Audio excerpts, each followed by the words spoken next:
So in my last video where I talked about how anti-Somali rhetoric of today is so similar to anti-Irish rhetoric of the 1800s that was perpetuated by people like the Know Nothing Party, I received three common criticisms. One, claiming that Irish immigrants did not exploit the welfare system and they did not commit crime on a mass scale. Two, claiming that the Irish did not refuse to assimilate and swear allegiance to another country.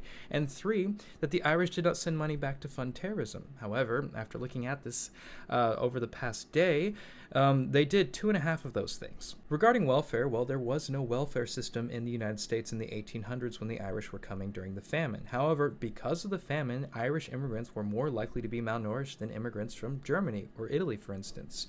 In fact, they often came on what were called coffin ships, which had a mortality rate of about 20 to 30%. This developed into a stigma where Irish immigrants would be called ignorant of healthcare, or they would be blamed for things such as cholera epidemics. In 1849, there was a cholera epidemic in New York City where 5,017 people died.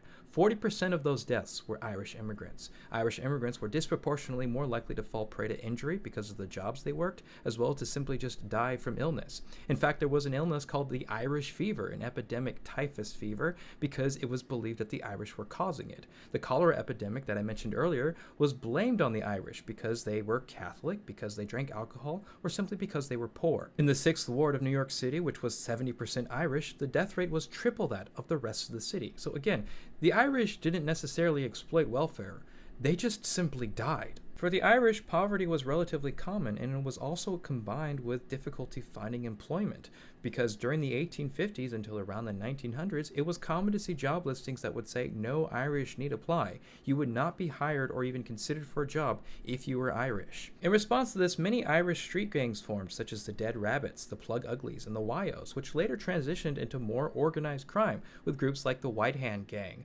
Bill Dwyer the Bootlegger, the Westies in New York City, the Gunston Gang, the Winter Hill Gang of Boston, the North Side Gang of Chicago, the Blinky Morgan Gang of Cleveland, the Cleveland Syndicate, and the Hogan Gang of St. Louis, to just name a few. These organized crime groups did racketeering, contract killing, drug trafficking, robbery, extortion, and some of them are still around today. Then there's the third question of integration. Did immigrants from Ireland integrate into American society, or did they swear allegiance to another country? Did they fund terrorism? Well, the answer to that is that some of them actually did. Now, in the 1800s, Ireland was part of the UK. They would not declare independence until 1919.